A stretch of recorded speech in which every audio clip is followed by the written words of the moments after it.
This is, oh, there's a deer. It's just a little country road. I just like going down because it's got some hills, windy, twisty. Go down here to tunnel of trees, what I call them, meet my grandson. It's just one of those rides where you ain't no hurry, you got no destination, you're just riding just for the joy of riding. And that's the way every ride ought to be. It shouldn't be in a hurry, shouldn't be pushed, shouldn't be just in a hurry to get there. Take your time, enjoy the ride. And that's what ride's all about, enjoying it. Ride's all about just having a good time. Ride's all about just enjoying yourself. Yeah, today I'm on the XR 650L, that I haven't rode in for a while. I'm not saying anything bad about any of my other bikes, but every once in a while your mood changes and you want to do something a little different. Well, here I am on the XR 650L.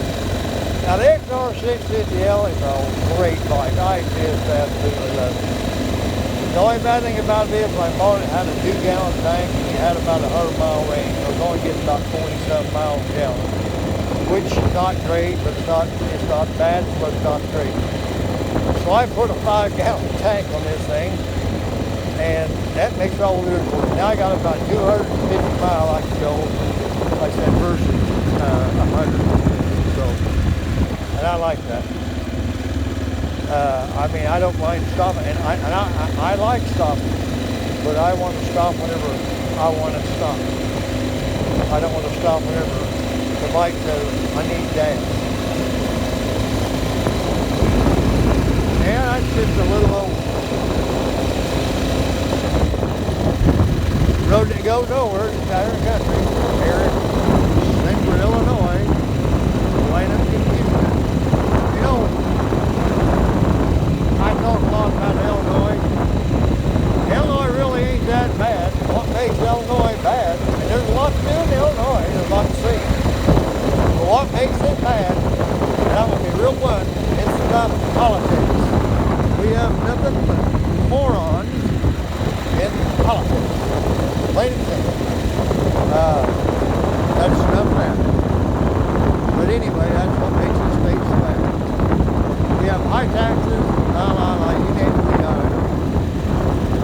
Anyway, hey, let's turn and go down through the bottom here, won't we? This is what the XR650L was actually made for. It don't mind asphalt roads, and it'll do asphalt roads. But it's a dual sport in the sense that it likes to get on, likes to get places, likes to get good places where probably it shouldn't be. That's the beauty of a dual sport. You can go in places where you probably shouldn't be, and if you've got the skills, you can get yourself out. That's all on you. And that just depends on how much time you want to put in to learn how to ride. I know I've said this before when I keep hard on it. I'll be 74 on my birthday next month. And since I retired, I've done a lot of riding, okay? I mean, I've done a lot of riding before I retired. But after I retired, it seemed like that's all I do. And at 74, I'm a better rider now than what I was at 50. I'm a better rider now than what I was at 60. Why? Because that's what I do.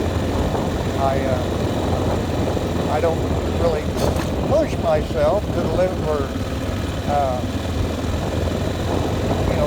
where it's stupid.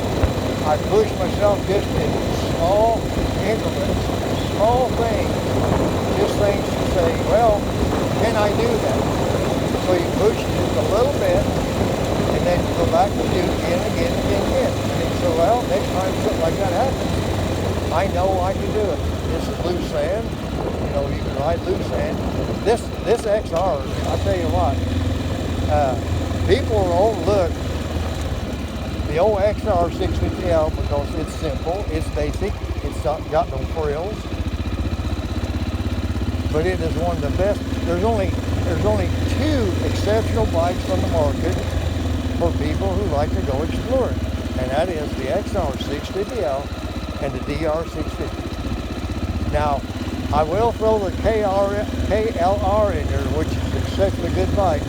But the KLR, which I dearly love them too, they're good bikes, but they got the extra windscreen and the fairings and all this kind of stuff. You know, they got the extra plastic. They've got the weight up there, well, right at 400 pounds, and that don't sound like a whole lot. But when you get a dual sport down in the mud and you're trying to pick it up, 400 pounds is short, especially when you don't have any solid footing, and you can't do the use your legs, your back, and all that stuff. If you're in slimy, slippery mud, that don't work. So anyway, no, I love the KLRs. It's a great bike. But the only two bikes in this category is the DRZ 650 and the XR 650L. I don't throw the 400 DR in here because they're starting to trash it up with too much extra junk that you don't need. See, this is all old corn cob stuff that's washed out in the road because this is flooded. And there's a couple holes down here. If I fell off it, I'd probably lose this bike. So I'm going to try to avoid them as much as possible. As long as I don't get to talk too much, forget what I'm doing. And pick this path, stay with it, and I slid off in that, but it's all right because this thing's a tank. It's a Haas. It's sure-footed, and it'll do about most anything. It's easy to handle. It's pretty good to maneuver. It is 400. I think it's 340 some pounds. So it's not really exceptionally heavy. It is pretty good. This is going to be rough. That was good. See, just those 650 just chugs right through that shit. It's an exceptional bike, and I love it. There's a ditch on both sides. There's that hole there. There's a ditch there, and I don't want to go off in that hole. I don't want to go off in that ditch.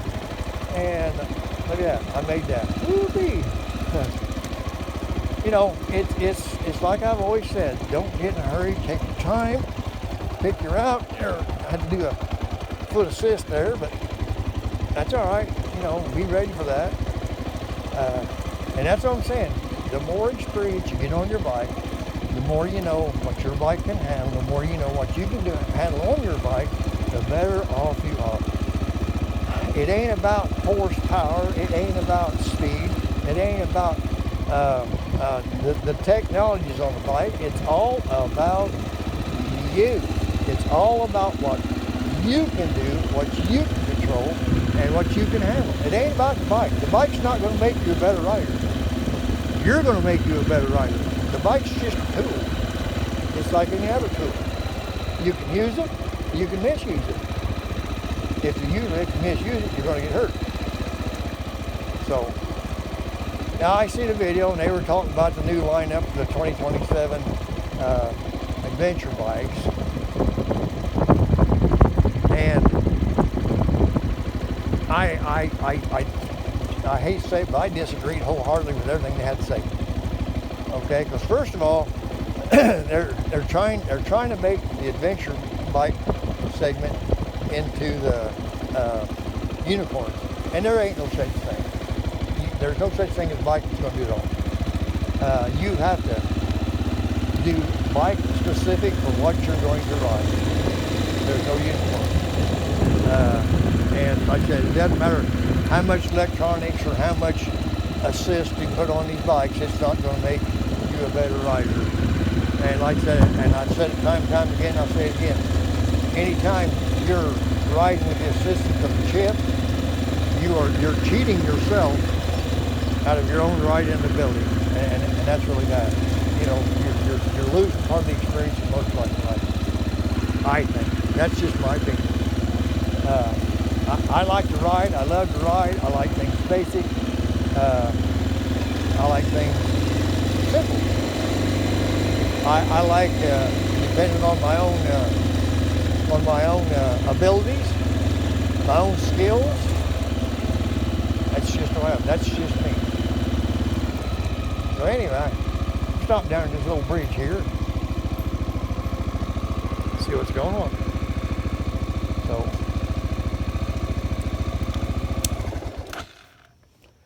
yes, sirree. Here we are. Well, I think that's enough of that for right now. So, hey, ride safe, ride free.